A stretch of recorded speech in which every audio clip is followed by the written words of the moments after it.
Kajian yang pertama adalah adanya sains dari objek kami, yaitu teh manis dingin. Perubahan warna air pada teh manis disebabkan adanya proses difusi. Difusi adalah proses bergeraknya atau berpindahnya molekul dari konsentrasi tinggi ke konsentrasi rendah secara spontan. Difusi akan terus terjadi hingga seluruh partikel tersebar luas secara merata atau mencapai keadaan setimbang, di mana perpindahan molekul tetap terjadi walaupun tidak ada perbedaan konsentrasi. Yang kedua, gula bisa larut dalam air. Hal ini dipengaruhi oleh pergerakan molekul yang ada pada air yang bersuhu tinggi dan membuat gula menjadi larut. Pada air panas, terdapat lebih banyak molekul yang bergerak dibanding air dingin. Akibatnya akan terjadi lebih banyak tabrakan atau benturan antara molekul air dan benda padat. Dalam hal ini adalah gula. Saat molekul air bergerak lebih cepat, maka ikatan antar molekul lebih mudah ditarik dan dipecah yang menyebabkan gula menjadi larut. Yang ketiga, air tawar bisa berubah rasa dikarenakan terjadinya penggabungan di antara setiap molekul partikel yang ada di dalamnya.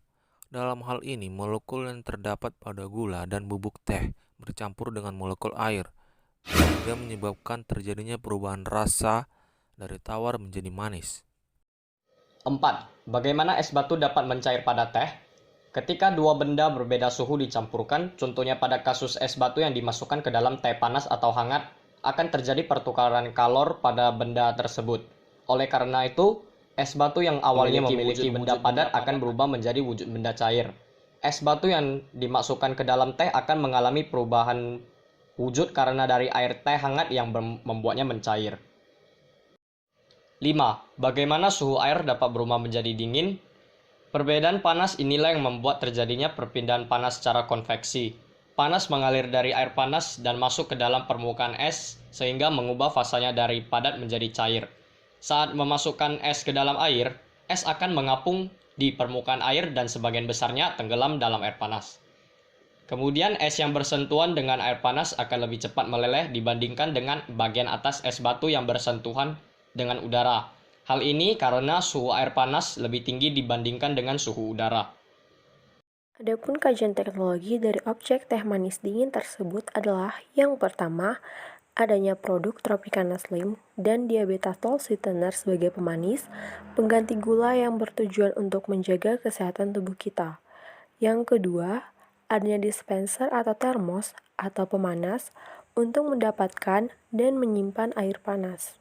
Lalu yang ketiga, adanya kulkas atau pendingin untuk mendapatkan es batu.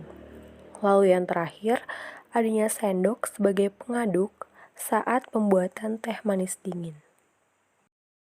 Kajian yang terakhir adalah adanya engineering yang terdapat dari objek kami, yaitu teh manis dingin. Yang pertama, adanya kemasan teh celup berbungkus, sejenis kertas tipis sebagai penyaring, yang dulunya kita harus menggunakan saringan untuk mengurangi ampas bubuk tehnya. Namun sekarang, kita hanya dengan mencelupkannya saja. Yang kedua, selain kemasan teh celup tadi, kemasan itu juga dilengkapi dengan tali agar proses pencelupan dalam pembuatan teh manis semakin mudah. Bukan hanya itu, tetapi sebagai penyangga juga. Yang ketiga, adanya es batu. Dengan es batu, kita tidak perlu masukkannya ke dalam pendingin dulu, agar menjadi dingin. Dengan ini juga, proses tunggunya akan berkurang.